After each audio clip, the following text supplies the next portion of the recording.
자, 여러분 반갑습니다. 오늘은 베드로 전후서 여행을 함께 해보도록 하겠습니다. 우리가 신약성서 여행을 계속 해오고 있는데요. 이제 어느덧 신약성서의 거의 마지막을 향해서 달려가고 있습니다. 오늘은 베드로 전후서를 함께 살펴보려고 하는데요. 베드로 전후서는 그 성격이 이전의 서신들과는 조금 다른 측면이 있습니다. 첫 번째 화면을 좀 보여주시면 이 서신은 이제 전형적으로 신약성서의 공동 서신의 범주에 이제 포함되는 것으로 그렇게 이제 보여지죠. 그 바울 같은 경우는 이제 자신의 서신을 쓸 때에 그 교회들과 대상을 분명히 했어요. 그러니까 예를 들면 로마서다 그러면 로마에 있는 교회에게 쓴 편지고, 무슨 고린도 전서다 그러면 이제 고린도 교회에 쓴 편지잖아요. 그러니까 자신이 쓰고 있는 그런 교회에라는 그 대상을 이제 분명히 한 것이죠. 그런데 이 베드로전서 같은 경우는 베드로 전후서 같은 경우는 이제 그걸 공동 서신이라는 그 카테고리로 묶습니다. 이제 공동 서신이라는 건 뭐냐면 수신자가 공동이라는 거예요. 그러니까 일반에게 쓰여진 편지라는 것이죠. 그러니까 어떤 교회를 특별히 이제 지목해서 그 교회를 향해서 편지를 썼다라기보다는 그렇다기보다는 일반적인 수신인들에게 보내는 어떤 보편적인 서신이다, 이렇게 이제 보여집니다. 이렇게 이제 보편적인 그 청중에게 그 썼다라는 것은 그 다루고 있는 내용의 이제 범위가 어떤 교회의 특정한 문제에 관심을 갖고 이제 쓴 것이 아니라, 그러니까 예를 들면 이제 로마서 같은 경우에 이런 그 유대인 크리스천들과 이방인 크리스천들 사이에 모종의 분쟁이 있었잖아요. 다툼이 있었는데 그러한 어떤 그 다툼을 해결하기 위한 그런 의도도 이제 서신서 안에 포함이 되어 있죠. 그러니까 이런 공동체의 구체적인 문제를 해결하기 위해서, 그 문제와 관련된 그런 충고를 하기 위해서 이런 서신서를 쓴 것이 아니라, 이 베드로전서 같은 경우는 그 이제 내용들이 굉장히 일상적이고 이제 보편적인, 그러니까 어떤 공동체의 문제를 탁 집어서 이 문제에 대해서 언급을 하는 것이 아니라 일상적이고 보편적인 내용을 다루고 있다라는 것이죠. 이것은 이제 뭘 반증하냐면, 그만큼 이 베드로서가 쓰여졌을 당시에 기독교의 교회가 뭐 한두 개 정도 세워진 뭐 그런 정도의 것이 아니라 이미 이제 상당히 많은 교회 공동체들이 형성이 되었다라는 것을 보여주는 겁니다. 그리고 그 어떤 특정한 수신자를 지목하지 않고 그냥 이렇게 널리 읽히는 서신으로 그렇게 써졌다는 것은 그만큼 이러한 그 교회의 독자층이 넓었다, 광범위했다라는 것을 보여주는 것이죠. 그러니까 1세기의 교회가 예수님의 이 부활과 승천 이후에 예루살렘으로부터 시작해서 얼마나 급속도로 확산해 나갔는지를 보여주는, 그리고 급속도로 확산해 나가면서 이 교회, 이 기독교라는 그런 카테고리 안에 얼마나 많은 교회들이 이제 들어와 있는지를, 다양한 교회들이 들어와 있는지를 보여주는 그런 것을 이제 보여주는 어떤 그러한 단서가 된다고도 그렇게 볼 수가 있겠습니다.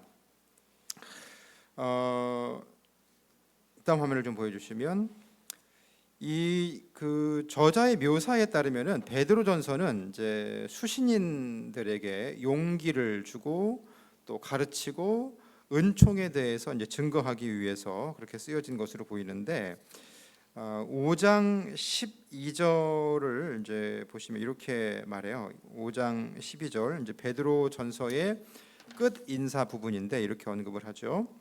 내가 신실한 형제로 아는 실로아노로 말미암아 너희에게 간단히 써서 권하고, 이것이 하나님의 참된 은혜임을 증언하노니 너희는 이 은혜에 굳게 서라. 너희는 이 은혜에 굳게 서라.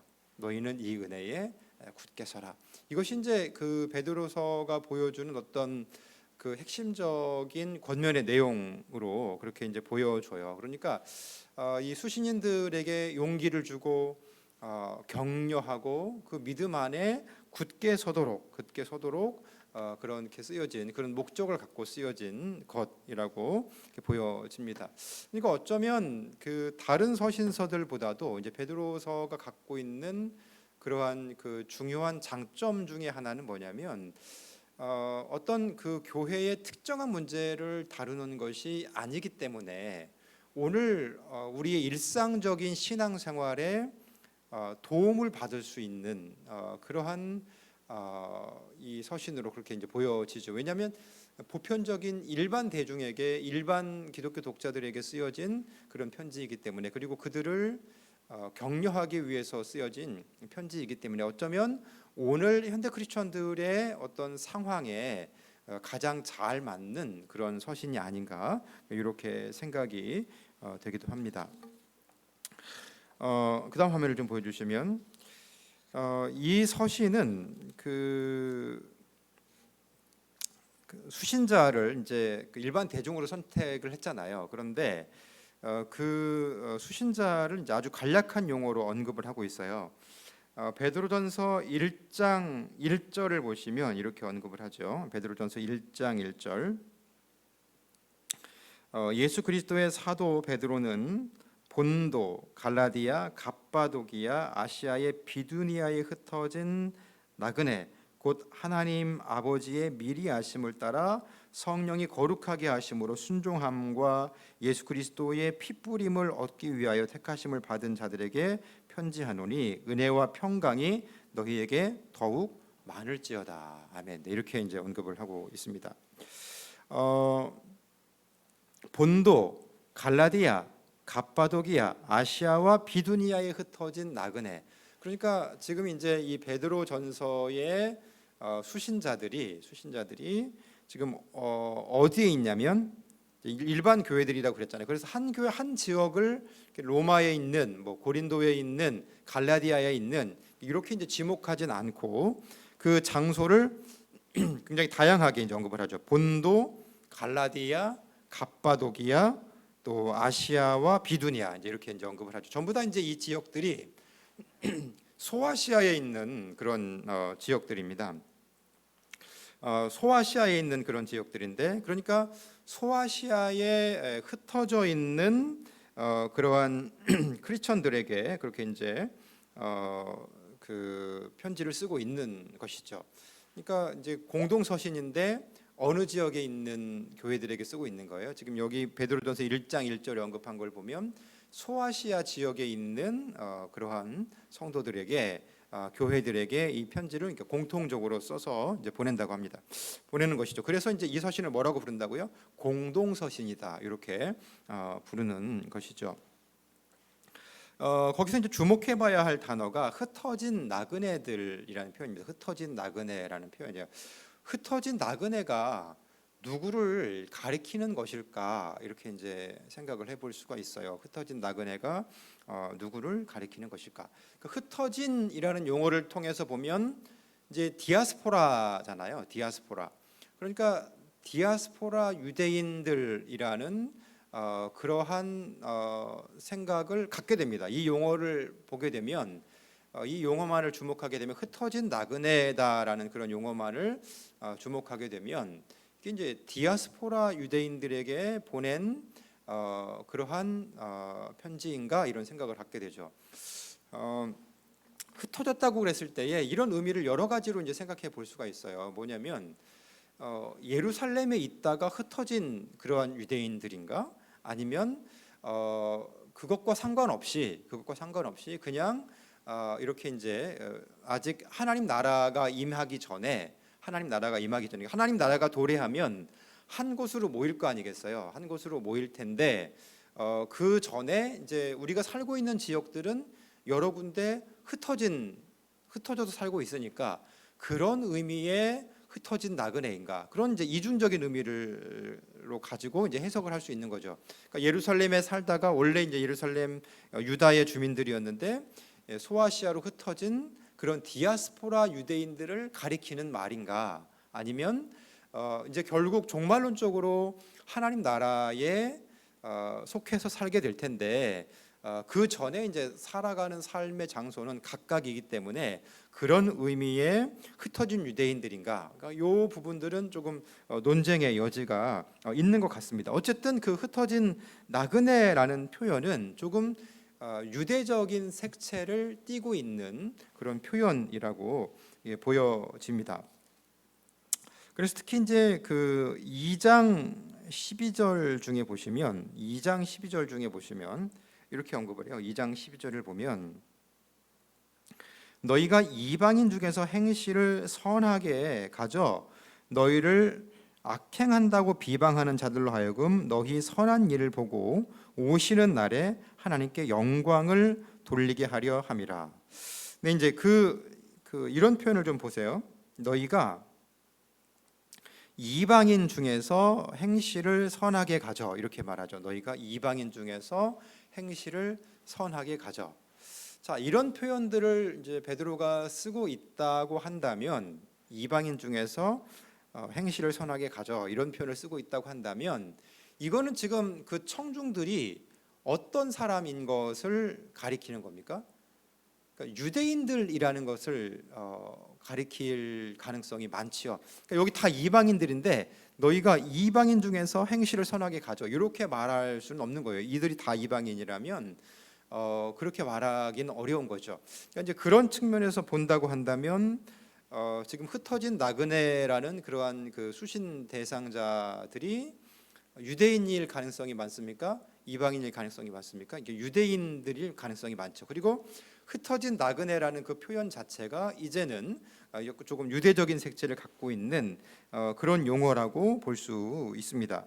또한 네, 그렇습니다. 그래서 그러니까 이런 측면을 보면 지금 이제 이방인 중에서 행실을 선하게 가져, 뭐 이렇게 이제 말을 한다는 걸 보면, 이방인들은 이제 어떤 사람들로 지금 그 용어를 규정하고 있냐면 공동체 밖에 있는 사람들로 이방인들을 규정하고 있는 거죠.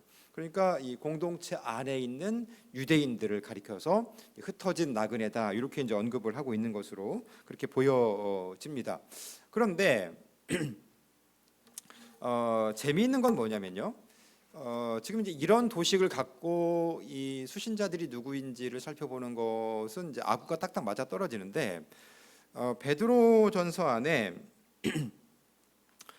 보면은 그 공동체 안에 이방인들이 상당히 있었다라는 것을 보여주는 그러한 언급들도 있어요. 그러니까 사실 이제 첫 번째 흩어진 나그네라는 표현, 그 다음에 이방인 중에서 행실을 선하게 가져, 이런 표현들을 보면 이들이 유대인인 것처럼, 유대인 크리스천인 것처럼 그렇게 보여지지만은, 그런데 이제 다른 표현들을 보면 그들이 속해 있는 청중 중에 이방인들이 속해 있을 가능성이 이제 보이는 그런 구절들이 있는 거죠. 예를 들면 어디냐면 1장 14절을 보면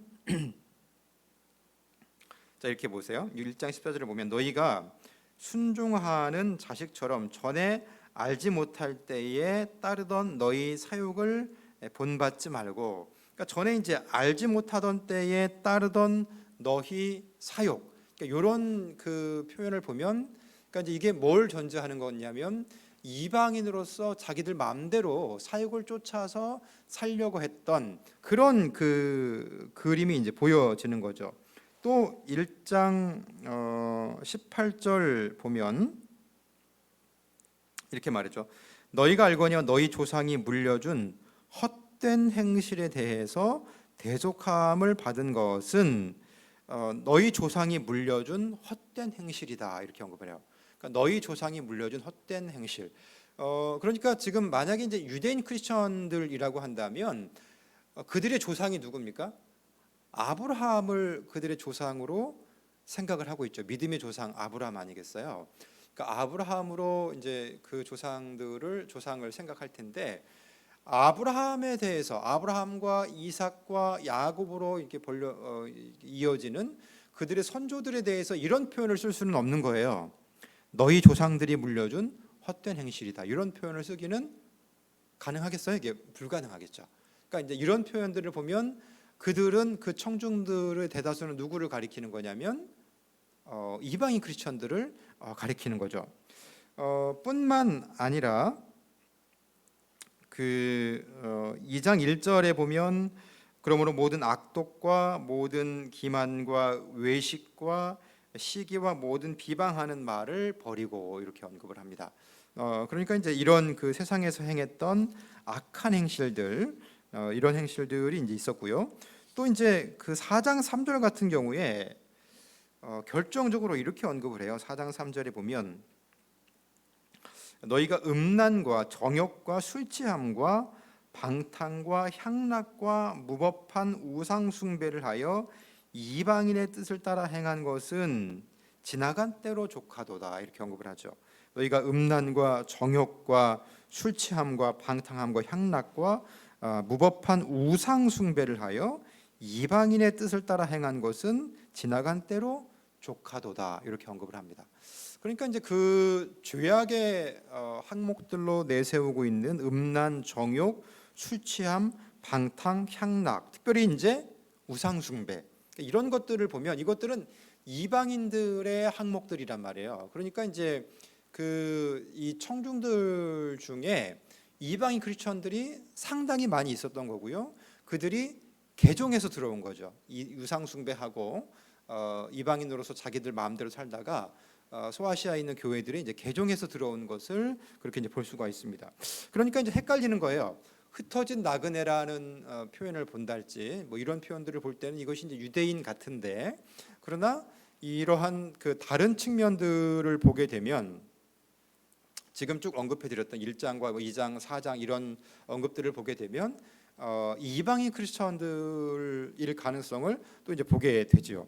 그러면 이방인 크리스천들 있는데 이방인 크리스천들을 흩어진 나그네라고 볼 수 있느냐라고 그랬을 때에 그런 해석이 1세기 교회 가운데에 가능했다라는 겁니다. 그러니까 흩어진 나그네라 그러면 일반적으로 디아스포라라고 생각이 되지만 그러나 두 번째 해석이죠.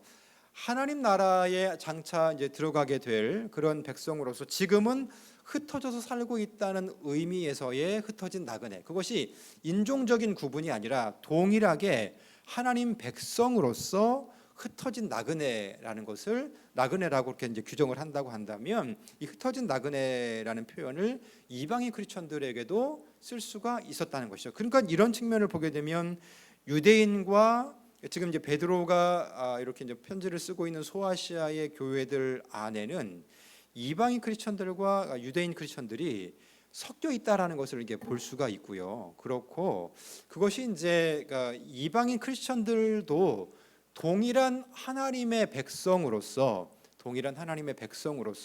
구원받은 주의 백성들로서 그렇게 규정되고 있다라는 것을 우리가 이제 이러한 베드로전서를 통해서 보게 돼요. 사실 이러한 그 급격한 변화는 놀라운 것입니다. 왜냐하면 유대인들과 이방인들의 갭이 이제 상당히 크거든요. 그러니까 이제 유대인들은 이방인들을 상대하려고 들지 않아요. 그리고 이제 좀 야만한 것으로 보고 그리고 이제 이 자신들은 선민이라는 의식이 굉장히 강하기 때문에 이방인과 교제하는 걸 그렇게 원하지 않습니다.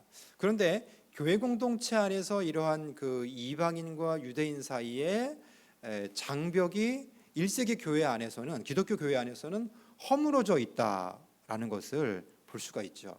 그러니까 이방인들도 동일하게 전에는 우상 숭배하고 음란하고 죄짓고 그러한 상태였지만은 그러나 이제는 교회 공동체 안에 들어와서 유대인들과 섞여서 그렇게 동일한 공동체의 일원으로 활동을 하고 있는 것을 이제 보게 됩니다. 그런 측면에서 이제 우리가 그 기독교의 어떤 그 역사 속에서 교회가 얼마나 개방적인 공동체인가를 우리가 알 수 있어요. 특별히 유대인들이 이 교회 공동체를 이방인들에게 개방했다. 이것은 예수님의 정신이 아니고서는 불가능한 것이죠. 그러니까 이 외인들에 대해서 바리케이트를 치고 더 이상 못 들어오게 장벽을 설치한 것이 아니라 그들을 수용했다라는 걸 볼 수 있어요. 그러니까 예수님의 정신이 이제 그런 것이죠. 죄인들을 향하시고 또 이제 사회적인 약자들을 향하시고 병자들을 향하셨던 예수님의 마음, 그러한 예수님의 어떤 그 모범, 이런 것들을 이제 1세기 교회가 받아들여서 이방인들과 유대인들이 이제 함께 섞여서 신앙생활을 했다는 것을 알 수 있죠. 그러니까 오늘 이제 우리의 교회의 모습이 어떠해야 하겠느냐라고 그랬을 때에 주님의 정신을 본받은 1세기 교회에서 본다면 우리와 다른 색깔을 가지고 있는 그러한 지체들에 대해서 수용성을 가지고, 그것이 이제 어떤 인종적인 구분이든 어떤 그 다른 종류의 구분이든지 간에 외인들이 함께 들어와서 그렇게 함께 생활하고 하나의 공동체를 만들어가고 하는 것이, 그것이 지금 이제 베드로가 편지를 쓰고 있는 소아시아 교회의 어떤 성도들이 보여줬던 모습이고요. 또한 그것이 주님의 정신이고 오늘 우리의 교회가 함께 만들어가야 할 그런 모습이라는 것입니다. 그러니까 이제 그 어떤 그 외인들에 대해서 이렇게 이제 선을 긋고 바리케이트를 치고 그룹들을 구분해 버리는 것은, 그것은 주님의 정신이 아니고요. 1세기 교회가 보여줬던 그런 모범적인 교회의 모습은 아니라는 거고요. 오히려 수용성을 가지고 그렇게 함께 나아가는 교회를 만들어 갈 때에 그것이 주님의 교회고, 그러한 교회들에게 지금 이제 베드로가 이런 권면을 하고 있는 겁니다. 그러니까 흩어진 나그네들은 이방인과 유대인을 포함하는 하나님의 백성, 하나님의 순례 백성들인 거죠. 어디를 향해서 가는 순례 백성이에요? 우리가 히브리서를 통해서 이제 봤듯이 하나님 나라를 향해서 가는 순례 백성인데, 그것은 인종적인 구분이 없고 어떤 구분도 없고 동일하게 하나님 안에서 순례하는 순례 백성의 모습을 우리가 이제 볼 수가 있습니다. 자, 그래서 그 다음 화면을 좀 보여주시면 베드로 전서의 구조가 이제 이렇게 드러납니다. 1장 1절과 2절에서는 이제 서두 부분이고요. 그리고 이제 그 1장 3절과 3절부터 이제 5장 11절까지가 본론에 해당돼요. 1장 3절부터 5장 11절까지가 이제 본론에 해당이 되고, 그리고 이제 그 1장 3절부터 2장 10절까지가 이제 선택받은 백성에 대해서, 하나님의 가정에 대해서 언급하고 있고요. 그 다음에 이제 2장 11절부터 4장 11절까지는 그러니까 하나님의 선택받은 백성으로서 이제 어떠한 일들에 우리가 열중하고 주목해야 하느냐, 이런 부분들에 대한 언급이 되어 있고, 그리고 4장 12절부터 5장 11절까지는 이제 고통과 또 영광받는 그러한 그 동료들에 대해서 이렇게 언급을 하고 있습니다. 그러니까 당연히 다양한 부분들에 대해서, 그리고 일상생활과 관련된 부분들에 대한 언급들이 지금 이제 이 베드로 전후서에 이제 많이 등장하는데, 먼저 우리가 좀 살펴볼 것은 1장 3절부터 12절까지 부분이다. 주요한 몇 가지 부분들만 좀 살펴보려고 하는데요. 자, 1장 3절부터 12절까지를 함께 제가 읽어드리겠습니다. 우리 주 예수 그리스도의 아버지 하나님을 찬송하리로다. 그의 많으신 긍휼대로 예수 그리스도를 죽은 자 가운데서 부활하게 하심으로 말미암아 우리를 거듭나게 하사 산 소망이 있게 하시며 썩지 않고 더럽지 않고 쇠하지 아니하는 유업을 있게 하시나니 곧 너희를 위하여 하늘에 간직하신 것이라. 너희는 말세에 나타나기로 예비하신 구원을 얻기 위하여 믿음으로 말미암아 하나님의 능력으로 보호하심을 받았느니라. 그러므로 너희가 이제 여러 가지 시험으로 말미암아 잠깐 근심하게 되지 않을 수 없으나 오히려 크게 기뻐하는도다. 너희 믿음의 확실함은 불로 연단하여도 없어질 금보다 더 귀하여 예수 그리스도께서 나타나실 때에 칭찬과 영광과 존귀를 얻게 할 것이니라. 예수를 너희가 보지 못하였으나 사랑한도다. 이제도 보지 못하나 믿고 말할 수 없는 영광스러운 즐거움으로 기뻐하나니 믿음의 결국 곧 영혼의 구원을 받음이라. 이 구원에 대하여는 너희에게 임할 은혜를 예언하던 선지자들이 연구하고 부지런히 살펴서 자기 속에 계신 그리스도의 영이 그 받으실 고난과 후에 받으실 영광을 미리 증언하여 누구를 또한 어떠한 때를 지시하는지 상고하니라. 이 섬긴 바가 자기를 위한 것이 아니요 너희를 위한 것임이 계시로 알게 되었으니 이것은 하늘로부터 보내신 성령을 힘입어 복음을 전하는 자들로 이제 너희에게 알린 것이요 천사들도 살펴보기를 원하는 것이니라. 아멘. 이게 사실 이제 그 일반 서신이라고 그랬잖아요. 공동 서신이라고 그랬잖아요. 그런데 그러니까 이제 성도들의 생활에 대한 일반적인 부분들을 이제 언급해주는 그런 공동 서신이라고 그랬는데요.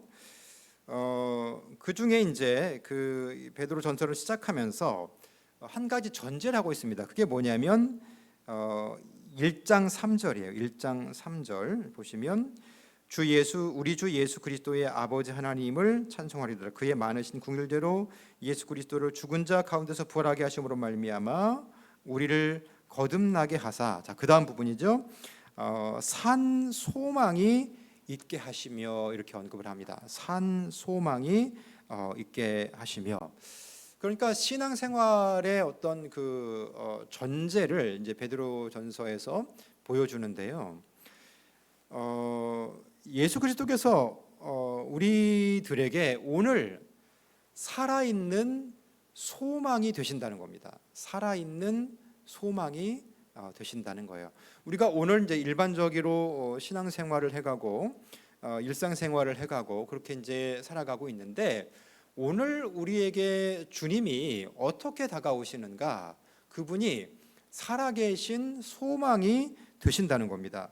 근데 어떻게 그렇게 소망이 되셨는가? 3절 말씀해 보면 예수 그리스도를 죽은 자 가운데서 부활하게 하심으로 말미암아 주님이 죽은 자 가운데서 부활하셨다는 겁니다. 또한 그로 말미암아서 우리를 거듭나게 하셨다는 것이죠. 우리도 다시 태어난 것이죠. 거듭나게 하심으로 말미암아 그 부활하신 주님을 우리가 신뢰하고 또한 우리의 부활도 또 소망하고 하나님 나라도 소망하기 때문에 그분이 우리에게 어떤 존재가 되시는가? 산 소망이 되신다는 겁니다. 여러분 이것이 지금 이제 베드로전서에서 보여주는 신앙의 가장 밑바탕이 되는 그러한 부분입니다. 오늘 우리는 어디에 소망을 두고 살아가고 있습니까? 여러분 오늘 우리가 예수님께 소망을 두고 살아가고 있잖아요. 그 주님이 그 예수님이 우리에게 무엇이 되냐면 산 소망이 되신다는 겁니다. 그 6절 말씀에 보면 이렇게 말해요. 1장 6절 말씀을 보면은 이렇게 말해요. 그러므로 너희가 이제 여러 가지 시험으로 말미암아 잠깐 근심하게 되지 않을 수 없으나 오히려 크게 기뻐하는도다. 너희가 이제 여러 가지 시험으로 말미암아 잠깐 근심하게 되지 않을 수 없으나 오히려 크게 기뻐하는다. 여러분 산 소망의 능력이 무엇입니까? 이 세상 가운데 사실은 이제 우리의 삶의 단면을 이제 딱 이렇게 잘라서 놓고 보면 기쁨만 있는 것은 아니죠. 항상 즐거운 일만 있는 것은 아니죠. 어려움이 있죠. 근심이 있습니다. 그것을 이제 1장 6절에서도 인정을 해요. 너희가 이제 여러 가지 시험으로 말미암아 잠깐 근심하게 되지 않을 수 없으나 이러한 근심의 가능성이 우리 가운데에 있습니다. 그런데 산 소망이신 예수님 까닭에 어떤 현상이 일어나냐면 오히려 크게 기뻐하는도다 이렇게 말씀을 합니다. 오히려 크게 기뻐하는도다. 산 소망이신 예수님 까닭에 오히려 크게 기뻐하는도다. 근심을 이기고 오히려 소망이 근심을 이기고 믿음으로 그렇게 결국 우리의 결국이 어떻게 되냐면 7절 말씀에 보면 너희 믿음의 확실함은 불로 연단하여도 없어질 금보다 더 귀하여 예수 그리스도께서 너에게 나타나실 때에 자, 무엇을 얻을 수 있냐면 칭찬과 영광과 존귀를 얻을 수 있다라고 그렇게 이제 말씀을 합니다. 여러분, 그러니까 오늘 베드로전서에서 보여주는 신앙의 모형이 어떤 거냐면 주님이 우리의 산 소망이 되신다는 겁니다. 여러분, 그렇기 때문에 주님을 붙잡고 있는 것이 중요한 문제인 거예요. 세상에 다른 어떤 것들 여러 가지 중요한 요소들이 많이 있겠죠. 그러나 그것은 본질적인 것이 아닙니다. 우리를 살게 하는 것이 아닙니다. 우리를 지속 가능하게 하는 것이 결단코 아닙니다. 우리를 살게 하는 것은 뭐냐면 우리의 산 소망이신 예수 그리스도를 붙잡는 거예요. 그러면 그러한 삶의 여러 가지 고난과 또 근심과 여러 가지 모양들이 있지만, 그러나 그것을 이겨내고 오히려 더욱 크게 기뻐할 수 있다라는 것이죠. 그러면서 장래에 받을 칭찬과 영광과 존귀를 우리가 기대하고 결국 그것을 얻을 수 있는 그런 소망으로 가득 찬 삶, 그것이 이 베드로전서가 보여주는 신앙의 모델이 되겠습니다.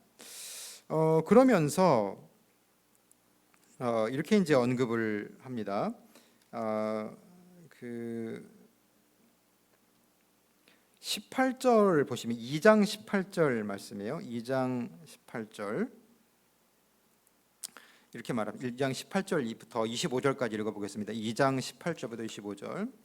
사환들아, 범사에 두려워함으로 주인들에게 순종하되 선하고 관용하는 자들에게만 아니라 또한 까다로운 자들에게도 그리하라.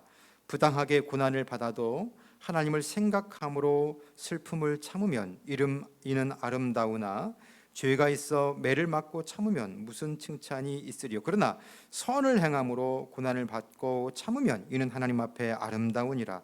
이를 위하여 너희가 부르심을 받았으니 그리스도로도 너희를 위하여 고난을 받으사 너희에게 본을 끼쳐 그 자취를 따라오게 하려 하셨느니라. 그는 죄를 범하지 아니하시고 그 입에 거짓도 없으시며 욕을 당하시되 맞대어 욕하지 아니하시고 고난을 당하시되 위협하지 아니하시고 오직 공의로 심판하시는 이에게 부탁하시며 친히 나무에 달려 그 몸으로 우리 죄를 담당하셨으니 이는 우리로 죄에 대하여 죽고 의에 대하여 살게 하려 하심이라. 그가 채찍에 맞음으로 너희는 나음을 얻었나니 너희가 전에는 양과 같이 길을 잃었더니 이제는 너희 영혼의 목자와 감독 되신 이에게 돌아왔느니라. 아멘. 여러분, 이제 이 부분에서 이제 그리스도의 고난에 대해서 언급을 하고 있어요. 주님이 죄를 범하시지 않고 그 입에 거짓도 없으신데 욕을 당하셨다는 거예요. 욕을 당하셨다는 것이죠. 그리스도께서 그렇게 당하셨다는 거예요. 이것이 이제 우리가 그리스도를 향한 믿음입니다. 그런데 우리가 이제 이 서신이 베드로후서가 무슨 서신이라고 그랬어요? 공동서신이라고 그랬죠. 공동서신이라고 그랬는데, 그러니까 오늘 보편적인 우리의 일상생활에 대한 이야기예요. 교회 생활에 대한 이야기도 있지만 우리의 일상생활에 대한 이야기예요. 그러면 그리스도의 고난당하심과 그가 이제 그 고난당하셨는데 죄 없이 고난당하셨는데 어떻게 고난당하셨냐? 부당한 고난에 대해서 참고 인내하셨다는 겁니다. 그 부당한 고난에 대해서 참고 인내하셨다는 것이죠. 그러면 그것이 오늘 우리의 신앙생활과 무슨 상관관계가 있냐라는 거예요. 이제 그 부분에 대한 일상생활에 우리의 생활에 대한 권면이 베드로전서에 나와 있죠. 아까 이제 신앙에 대한 전제는 말씀드렸어요. 우리의 산 소망이신 그리스도를 꼭 붙잡는 것. 그러면 근심과 걱정이 있지만 이길 수 있다는 겁니다. 결국 이길 수 있고 존귀와 영광을 받을 수 있다는 거예요. 이제 그것이 이제 우리 마음 가운데에 우리의 어떤 삶의 모습 가운데에 만들어져야 될 그런 모델인데, 그러면 그리스도의 고난당하심과 오늘 우리의 삶은 어떤 상관관계가 있냐라는 거예요. 어떤 상관관계가 있는가? 주님은 왜 고난당하셨고 그 고난당하심을 바라보는 우리는 어떠해야 하는가? 그랬을 때에 그것이 이제 18절부터 21절까지 그렇게 언급을 한 거. 다시 한번 읽어볼게요. 사환들아, 범사에 두려워함으로 주인들에게 순종하되 선하고 관용하는 자들에게만 아니라 또한 까다로운 자들에게도 그리하라. 여러분, 이게 지금 그 25절까지의 구절과 연결이 돼 있잖아요. 그러니까 이게 무슨 말이냐면 주님이 그렇게 고난 당하셨으니까 그 고난의 모습에 동참하는 우리가 해야 할 일은 무엇인가? 두려워함으로 주인에게 순종하라는 겁니다. 그러니까 우리의 상사들에게 순종하라는 것이고요. 우리의 상관들에게 순종하라는 것이고, 그리고 우리 협력자들에게 도움이 되도록 순종하라는 겁니다. 그것은 선하고 관용하는 자에게뿐만 아니라 어떤 사람에게도 순종하라는 거예요. 또한 까다로운 자에게도 그렇게 순종하라는 겁니다. 사회생활을 어떻게 해야 될지를 보여주고 계세요. 사회생활을 어떻게 해야 될지를 보여주고 계십니다. 사환들아, 근데 사원들아 이렇게 바꿀 수 있는 거죠. 사환들아, 범사에 두려워함으로 주인들에게 순종하되 선하고 관용하는 자들에게만 아니라 또한 까다로운 자들에게도 그렇게 하라는 것입니다. 여러분, 이제 어떻게 보면 이것은 이 시대의 정신과 조금 다른 부분이 있는 것 같기도 해요. 이 시대에 굉장히 이제 개인주의적인 성향이 만연하고 자신의 권리를 찾기 위해서 그런 많은 것들을 요청하고 또 자신에게 침해가 되는 것이라면 그렇게 이제 노하고 아니라고 말하고 그건 못하겠다고 말하는 그런 어떤 그 모종의 풍조와는 조금 다른 종류의 말씀을 하고 있습니다. 이렇게 말하죠. 사원들아, 범사에 두려워함으로 주인들에게 순종하고 선하고 관용하는 자들에게뿐만 아니라 또한 까다로운 자들에게도 그렇게 하라는 겁니다. 인내하면서 기꺼이 그렇게 하라는 거죠. 근데 여러분, 이거를 뭐라고 연결시키는 거예요? 주님의 고난당하심과 우리의 사회생활을 그렇게 연결시키는데 어떤 애티튜드로 우리의 사회생활을 그렇게 해야 할지를 보여주고 있는 것입니다. 그렇게 하라는 겁니다. 그래서 19절 말씀 보세요. 자, 부당하게 고난을 받아도 하나님을 생각함으로 슬픔을 참으면 이는 아름답다는 겁니다. 부당하게 고난을 받아도 하나님을 생각함으로 그 슬픔을 참으면 이는 아름답다는 겁니다. 그러니까 우리가 사회 속에서 그리스도인으로서 주님의 고난에 동참하며 살아갈 때에 부당한 고난을 받을 가능성이 있다는 겁니다. 있다는 건데요. 그런 어떤 그 부조리들이 사실 사회 가운데 많이 일어나죠. 그렇지만 베드로의 권면은 뭐냐면 주님의 고난 당하심을 생각할 때에 우리가 그것에 대응하는 그러한 자세는 뭐냐면 그런 부당하게 고난을 받아도 하나님을 생각함으로, 누구를 생각함으로요? 하나님을 생각함으로 참아야 한다는 겁니다. 그러면 그것이 아름다운 것이고요. 그리고 그것이 주님의 이런 고난에 동참하는 겁니다. 여러분, 다 이해하실 수 없을 수 있습니다. 이게 납득되지 않을 수 있어요. 납득되지 않을 수 있어요. 다 용납되지 않을 수도 있습니다. 이런 부분들이 사회 정의에 어긋나는 것 아니야? 그 사회 정의를 위해서 이거를 지적하고 고치고 수정해 가야 하는 것 아니야? 이렇게 생각하실 수도 있지만 하나님의 방법은 조금 다른 것 같습니다.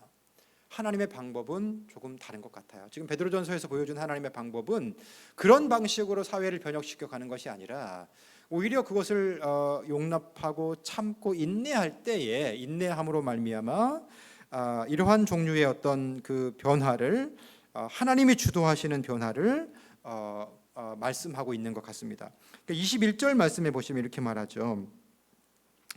자, 어떻게 말하냐면 이를 위하여 너희가 부르심을 받았으니 그리스도도 너희를 위하여 고난을 받으사 너희에게 본을 끼쳐 그 자취를 따라오게 하려 하셨느니라. 이를 위하여 너희가 부르심을 받았으니, 이를 위하여 너희가 부르심을 받았으니, 그러니까 이것이 모종의 사명이라는 겁니다. 어려움 가운데서도 그 부당함 가운데에서도 인내함으로 참고 두렵고 떨림으로 순종하는 것이 사명이라는 겁니다. 그러니까 여러분, 그리스도의 향기를 발현해가는 방식이 무엇인가, 세상의 빛과 소금으로 살아가는 그러한 방식이 무엇인가를 보게 돼요. 그것은 정의를 외침으로써 이렇게 이제 그것을 해갈 수도 있겠지만, 그러나 지금 성경에서 말씀하는 그런 방식은 외침으로 나의 권리를 주장함으로써의 향기를 발한다기보다는 오히려 그것을 인내하고 수용하고 참고 그렇게 함으로써, 그래서 지금 이제 그 21절에 따르면 너희가 이를 위하여서 너희가 부르심을 받았다. 이것이 모종의 사명이라는 겁니다. 그러니까 인간적인 본성으로는 감당하기가 사실 어려운 부분이죠. 주님께서 부르심이 있을 때에, 그것에 대해서 부르심이 있을 때에 사명으로 생각하고 그것을 기꺼이 충성하면서 그 충성스러움으로 이제 사람들이 안다는 거죠. 예수께서도 그렇게 부당하게 고난당하셨다는 걸 알 때에 주님이 왜 위대한 겁니까? 주님이 왜 주님이십니까? 그 부당한 고난을 인내하고 참아내고 다 수용하신 것입니다. 그러니까 왜 그리스도인입니까? 라고 그랬을 때 그리스도의 향기를 사람들에게 바라는 것은 뭡니까? 사람들이 보면서 생각하는 겁니다. 저 사람은 부당하게 고난받아도 참는구나. 저 사람의 내면 안에, 저 사람의 삶에 무엇이 있는가? 라고 그랬을 때, 그런 퀘스천 마크를 찍었을 때에 저 사람의 삶 안에, 저 사람의 중심에 예수 그리스도께서 계시는구나. 그렇기 때문에 이러한 어려운 고난과 때로는 부당한 것들을 참아내고 인내할 수 있는 것이구나. 그것을 알게 되는 것이죠. 그러한 방식으로 하나님의 선한 영향력, 그러한 방식으로 그리스도의 향기가 그 공동체 안에, 그 사회 안에 드러나는 것입니다. 여러분, 그래서 베드로전서 2장 21절에서 이를 위하여 너희가 부르심을 받았다는 겁니다. 여러분, 오늘 그렇게 살아가는 것은 우리가 사회인으로서 그렇게 때론 부당하지만은 그렇게 용납하고 참고 인내하고 그렇게 살아가는 것은, 그것이 주님의 부르심이라는 겁니다. 그래서 그걸 어디까지 말씀하시냐면 그리스도도 너희를 위하여 고난을 받으사, 그리스도도 너희를 위하여 고난을 받으사 너희에게 본을 끼쳐 그 자취를 따라오게 하셨다는 겁니다. 우리가 제자로 살아가는 것, 어떻게 살아야 제자로 살아가는 것일까? 예수 믿으라고 전하고 또 어떤 일들을 하고 이런 부분들 여러 가지가 있지만, 지금 베드로전서에서 주목하는 제자도는 뭐냐면, 베드로전서에서 주목하는 제자도는 이 부당함에 대해서, 이 고난에 대해서 수용하고 그것을 그대로 참아내고 인내함으로써 그리스도의 향기를 드러내는 것입니다. 사실 우리가 날카로운 이성의 잣대로 보면 얼마나 삶의 이런 그 부분들에 대해서 그러한 그 부당한 모습들이 많이 있겠습니까? 그러나 그것을 입술로 말하고 수정을 요구하고 그런 것이 그리스도의 향기와 그리스도 덕을 드러내는 것이 아니라, 오히려 참고 인내하고 기도하고 따라가는 것이 오히려 반대의 방식이 이 그리스도의 향기를 드러내는 방식이다. 그것이 성경이 말하는 방식이다라는 것을 우리가 고려하시고 기억할 필요가 있는 것 같습니다. 4장에 보시면 이렇게 말을 합니다. 4장 7절 말씀입니다. 4장 7절 이하에 보시면, 베드로전서 4장 7절에 보시면 이렇습니다. 만물의 마지막이 가까이 왔으니 그러므로 너희는 정신을 차리고 근신하여 기도하라. 무엇보다도 서로 뜨겁게 서로 사랑할지니 사랑은 허다한 죄를 덮느니라. 서로 대접하기를 원망 없이 하고 각각 은사를 받은 대로 하나님의 여러 가지 은사를 맡은 선한 청지기 같이 서로 봉사하라. 만일 누가 말하려면 하나님의 말씀을 하는 것 같이 하고, 누가 봉사하려면 하나님이 공급하시는 힘으로 하는 것 같이 하라. 이는 범사의 예수 그리스도로 말미암아 하나님이 영광을 받으시게 하려 함이니 그에게 영광과 권능이 세세 무궁하도록 있느니라. 아멘.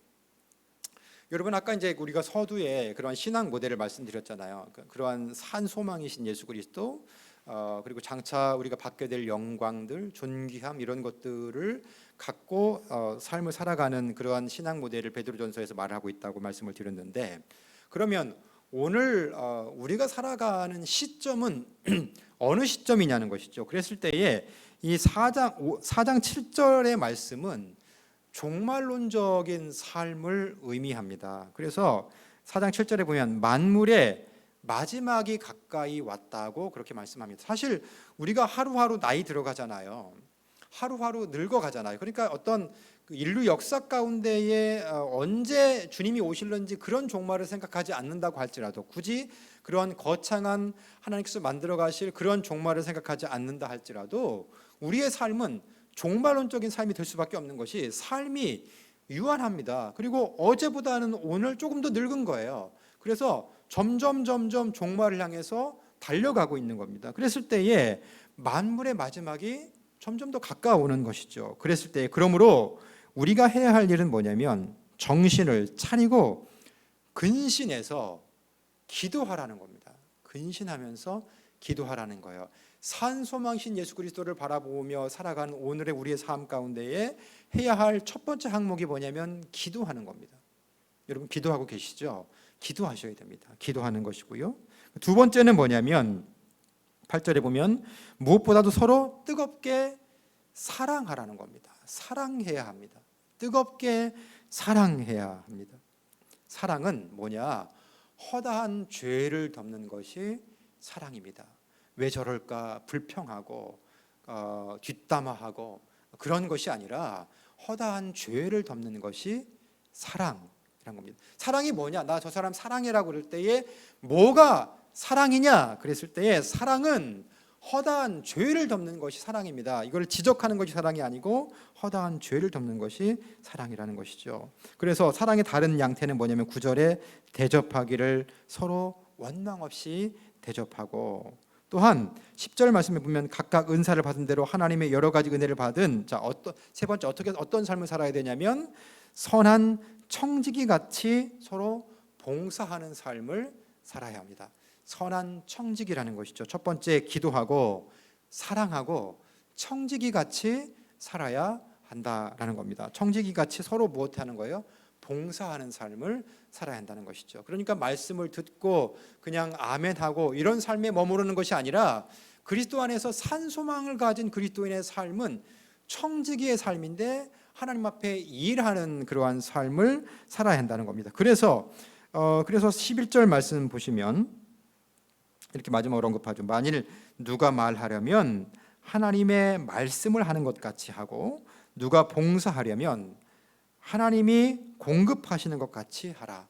그러니까 이제 어떤 발언을 할 때에도 하나님이 말씀하시는 것처럼 하고, 봉사할 때에도 나의 힘으로 내가 공급하는 것이 아니라 누가 공급하시는 것이에요?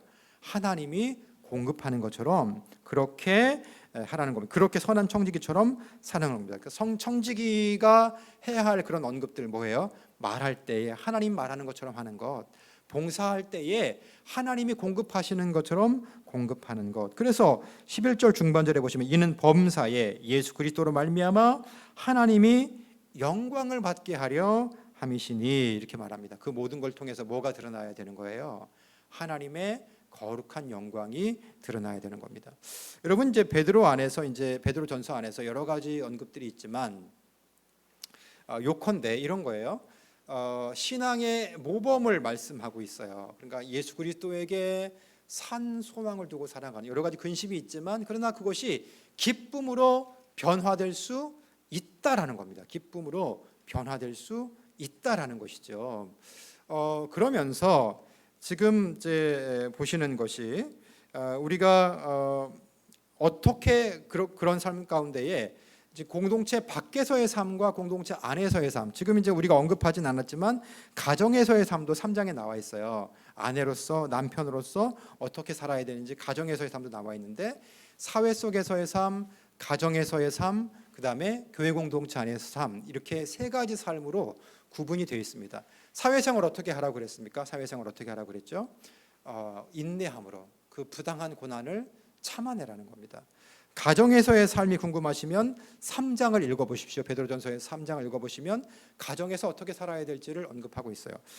지금 좀 전에 말씀드린 4장 7절 이하에서의 삶은 공동체 안에서의 삶인데 기도하라는 겁니다. 기도하라는 것이고요, 사랑하라는 겁니다. 그리고 선한 청지기처럼 봉사하며 살라고 하는데, 말을 할 때에도 하나님이 하시는 것처럼, 공급할 때에도 하나님이 공급하시는 것처럼 하면서 오직 하나님의 영광이 드러나게 해야 한다, 이렇게 말씀을 합니다. 이것이 이제 베드로 전서고요. 그 다음 화면을 좀 보여주시면 베드로 후서는 조금 이제 다른 측면을 얘기하고 있어요. 지금 신앙의 어떤 그 모델로서 어떻게 사회에서 그리고 이제 가정에서 그리고 또 교회에서 살아야 될지를 언급하고 있다고 한다면 베드로 후서에서 감지되는 것은 교회 공동체 안에 이단이 출현한 것입니다. 이단이 왜 안 좋은 것이냐면 여러분 이제 우리가 예수 믿음으로 구원받았지만은 그 하나님의 구원이 훼손되게 될 가능성이 얼마든지 있는 겁니다. 존 버년의 철로 역정을 봐도 제가 여러분 말씀드리지만은 장망성을 떠난 건 떠난 거예요. 그러나 그 영원하고 거룩한 도성 하나님 나라를 향해서 걸어가면서 그 안에 많은 미혹들이 있고요, 유혹들이 있고 또 시험도 있습니다. 그런 것들을 통과하지 못하면 하나님의 나라에 들어가지 못할 가능성이 있는 거죠. 가룟 유다를 보세요. 예수님을 따랐어요. 초기에 열심으로 예수를 따랐지만은 그가 자살로 그의 삶을 마무리하지 않습니까? 주님을 따랐던 제자입니다. 주님 옆에서 바라봤던 제자입니다. 오늘 우리가 주님을 바라보는 것보다 훨씬 더 가깝게 바라봤을 수 있어요. 그런데 그 가룟 유다마저도 그렇게 주님을 떠나고요, 주님을 배신하는 그런 비극적인 결말을 맞이하게 됩니다.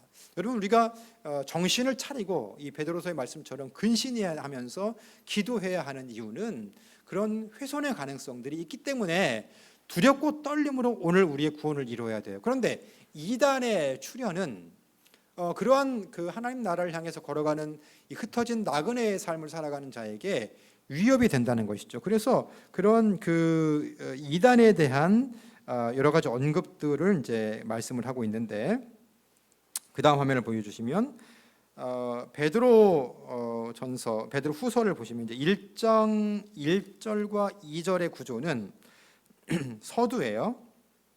인사말을 하는 서두 부분이 되겠습니다. 그리고 이제 1장 그 3절부터 11절 사이의 말씀은 베드로의 가르침을 요약해 주고 있습니다. 그러니까 이단들이 다른 종류의 말을 전하니까 그거 아니고 베드로가 보여주는 그 하나님 말씀이 이런 거야라고 이제 그런 그 핵심적인 요약이 1장 3절부터 11절까지 들어와 있습니다. 그러면서 이제 그 1장 12절부터 15절까지는 베드로의 유언이 언급되어 있는데, 베드로의 유언이기 때문에 한번 읽어보겠습니다. 1장 12절부터 15절. 그러므로 너희가 이것을 알고 이미 있는 진리에 서 있으나 내가 항상 너희에게 생각나게 하려 하노라. 내가 이 장막에 있을 동안에 너희를 일깨워 생각나게 함이 옳은 줄로 여기노니 이는 우리 주 예수 그리스도께서 내게 지시하신 것 같이 나도 나의 장막을 벗어날 것이 임박한 줄을 알미라. 내가 힘써 너희로 하여금 내가 떠난 후에라도 어느 때나 이런 것을 생각나게 하려 하노라.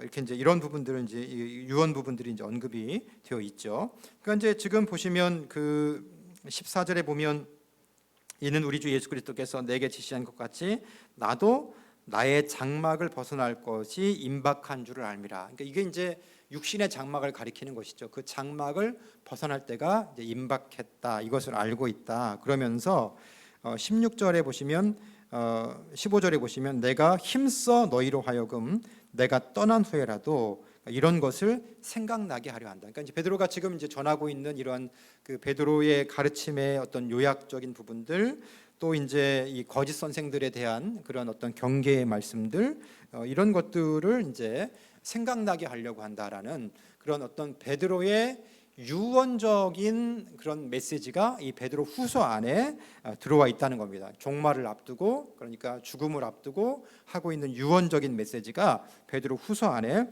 들어와 있다는 것이죠. 그러면서 이제 1장 16절부터 3장 10절까지는 거짓 선생들에 대한 그런 반박이 들어 있어요. 거짓 선생들에 대한 반박이 들어 있는데, 한번 보시면 2장 1절만 함께 읽어볼게요. 2장 1절. 그러나 백성 가운데에 또한 거짓 선지자들이 일어났었나니 이와 같이 너희 중에도 거짓 선생들이 있으리라.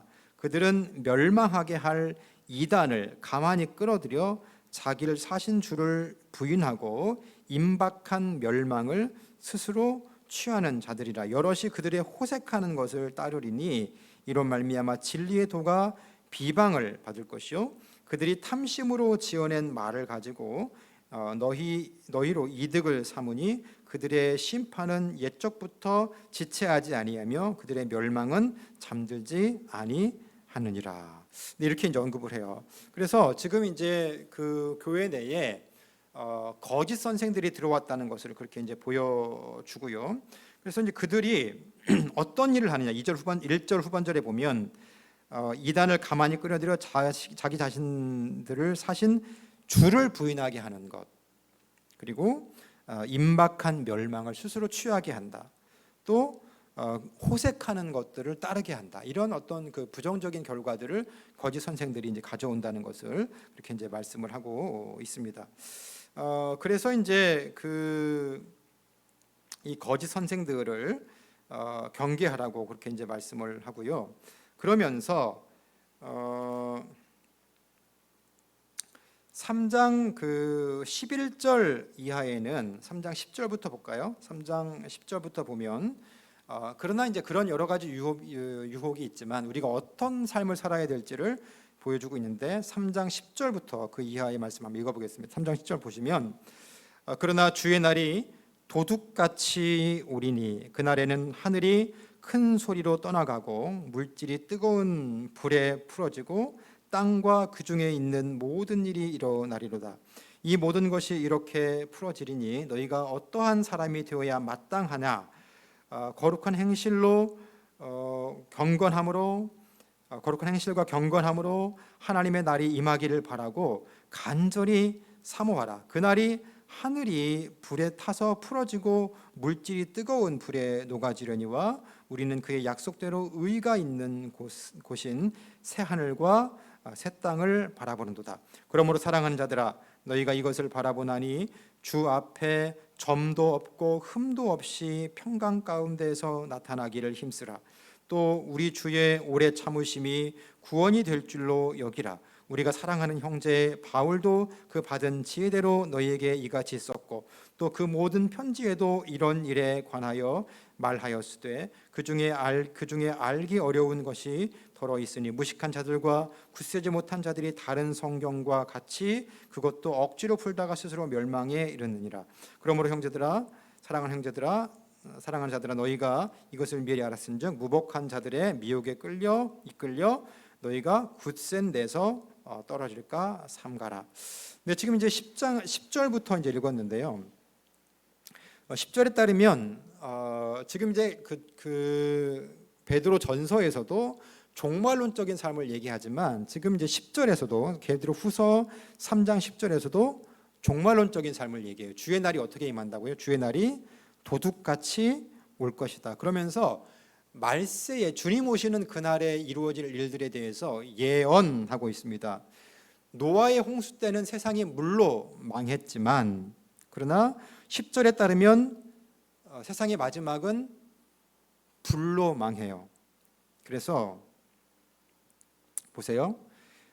그러나 주의 날이 도둑같이 오리니 그날에는 하늘이 큰 소리로 떠나가고 물질이 뜨거운 불에 풀어지고 땅과 그 중에 있는 모든 일이 드러나리로다 이렇게 말합니다. 물질이 뜨거운 불에 풀어지고 이제 불로 멸망한다는 것이죠. 이제 저는 이렇게 바라보면서 그거를 뭐 확정 지을 수는 없지만 이 지구 온난화와 무슨 상관관계가 있는 거야? 이런 생각도 해 보게 됩니다. 그래서 11절에 보시면 이 모든 것이 그렇게 풀어지리니 너희가 어떠한 사람이 되어야 마땅하냐? 자, 그런 현상과 상관없이 어떤 사람이 되어야 마땅하냐? 거룩한 행실과 경건함으로. 오늘 우리가 어떻게 살아야 합니까? 거룩한 행실과 경건함으로 살아야 한다는 겁니다. 하나님의 날이 임하기를 바라보고 간절히 사모하기를 해야 한다는 것이죠. 그래서 13절에 말씀합니다. 새 하늘과 새 땅을 바라보라고 말씀합니다. 새 하늘과 새 땅을 바라보라고 말씀하고 있습니다. 그래서 또한 14절에 보면 사랑하는 자들아 너희가 이것을 바라보나니 주 앞에서 어떻게 살아야 합니까? 점도 없이 흠도 없이 평강 가운데에 그렇게 살라고 말씀을 합니다. 오늘 베드로 전서와 후서를 우리가 함께 살펴봤습니다. 베드로 전서에 신앙생활의 어떤 모델을 보여주고 있어요. 산소망이신 그리스도를 바라보고 살아가는 것. 사회 안에서 어떻게 살아야 한다고 그랬습니까? 인내하면서 부당한 고난을 참으면서 살아가라. 가정 안의 삶에 대해서 베드로전서 3장에서 아내와 남편으로 어찌 살아야 될지를 말씀해주고 있고요. 교회 안에서 어떻게 살아야 될지를 또한 4장에서 보여주고 있습니다. 기도하고요. 그리고 사랑하고 청지기처럼 봉사하라고 그렇게 말씀합니다. 베드로 후서에서는 그런 하나님 나라 흩어진 낙원에서 이 땅의 삶을 살아가는 자들이 이단의 위협을 받으면 굉장히 위험한데 그러한 것 가운데에 이 베드로의 가르침, 베드로의 유언 이런 것들을 보여주면서 이단에 미혹되지 말 것을 말씀하고 오늘을 임박한 주님의 날 가운데에 살아야 된다. 그러면서 어떻게 살아야 될 것을 말씀합니까? 거룩한 행실과 경건함으로 살아야 된다. 새 하늘과 새 땅을 바라보면서 살아야 된다. 점도 없이 흠도 없이 그럴 때의 평강 가운데에 살아야 될 것을 그렇게 말씀하고 있습니다. 어쩌면 오늘 우리에게 보여주는 이 말세의 때를 살아가는 우리에게 보여주는 주님의 말씀인 것 같습니다. 베드로 전후서를 통해서 이 베드로의 메시지를 잘 새겨 들으시고 이 땅의 삶을 강건하게 그리스도의 선한 영향력을 흘려보내면서 사시기를 주님의 이름으로 축복합니다. 오늘 여기까지 진행하겠습니다. 감사합니다.